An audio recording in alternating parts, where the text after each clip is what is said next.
I want to share 3 things with you this morning by way of application. Number 1, I want to challenge you to volunteer your little by faith. Do not avoid or choose not to get involved in the ministry of the church simply because you think you don't have a lot to offer. Moses, he only had a rod. But by faith, what happened? The Red Sea was parted. David, he only had a slingshot and a pebble, a small stone. But by faith, what happened? Samson, he only had a jawbone of a donkey, but what happened?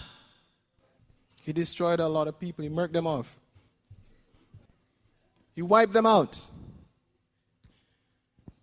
A pebble, jawbone of a donkey, a rod. They may seem insignificant, nothing special about them.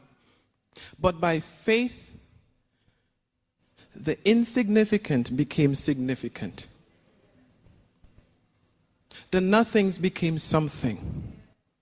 So don't you think that what you have to offer, no matter how small it might be, is insignificant this morning? You might think the only thing you can do for God is to greet someone at the door on Sunday morning and say welcome and hand them a bulletin. By faith this morning, if you will do it, God can do great and mighty things through you. Small something. You might only think that all you can do is work in the nurseries and take care of the babies during service. It's not insignificant. For some mothers, that may be their only opportunity they have all week to spend in the presence of God. And not just that, but you're helping those parents raise their kids in the fear and admonition of the Lord. Don't treat it lightly. All you may be able to do is drive the youth to an event. You're not just giving them a ride, ladies and gentlemen, when you volunteer to do that. Who knows that you're not taking them to the very event when God is going to work miraculously in their lives, when God is going to get a hold of them and transform them. Don't doubt it.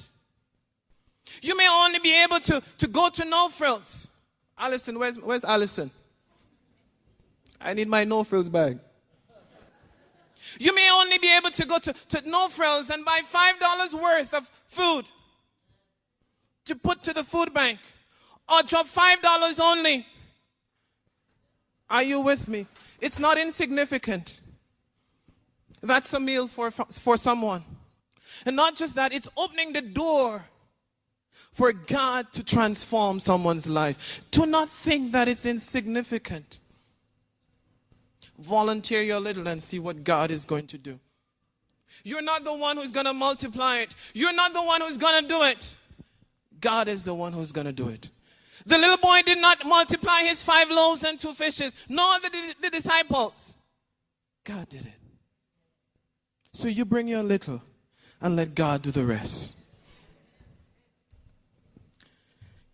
Secondly, know this, that your small act can make a big impact in someone's life. Too often we underestimate the power of a touch, a smile, a kind word, a listening ear, an honest compliment, or the smallest act of caring, all of which have the potential to turn a life around. Your small act of kindness can transform a life. Thirdly, this morning, do not necessarily seek the recognition or the praises of men. The little boy in this story, we do not know much about him. We don't know his name, where he came from, his parents, how he got to where Jesus was in the crowd. All we do know is he had a little lunch, a little faith, and he volunteered it to Jesus. It is not recorded anywhere in the 4 Gospels that even one person came and said, thank you for offering your lunch. No one probably said thank you. Volunteers, even if no one says thank you for what you do, God sees it. He knows what you'd have done. In fact, in the book of Matthew chapter 6, Jesus preaching from the Mount, that famous sermon, He said, be careful not to do your acts of righteousness before men to be seen by men. In fact, when you give to the needy, when you do something for someone else, do not let your left hand know what your right hand is doing, so that your giving may be done in secret. Then your Father who sees in the secret can reward you how?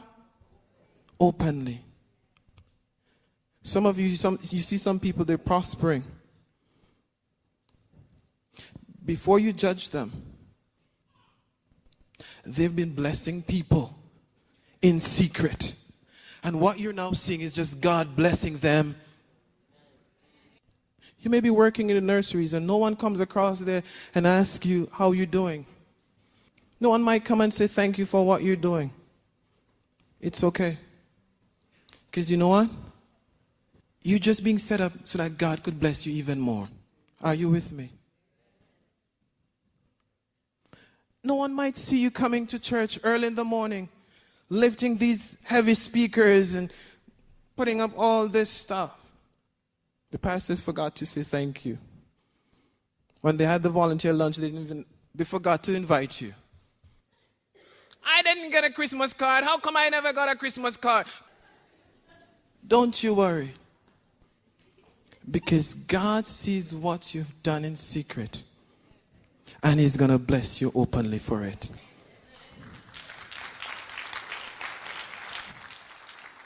Volunteer your little in faith. Know that your small act can make a big impact in someone's life. And don't worry if no one acknowledges you for what you do. God sees it. And He will bless you. I want to close real quick. The series, Luke, is based on the theme, stepping out of your comfort zone. If I can challenge you this morning, this one thing. Step out from simply sitting in the pews and get actively involved in the ministry of the church. There's nothing that you cannot do, no matter how small it might be, no matter how insignificant it might seem.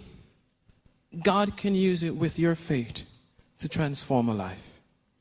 A small act can make a big impact in someone's life.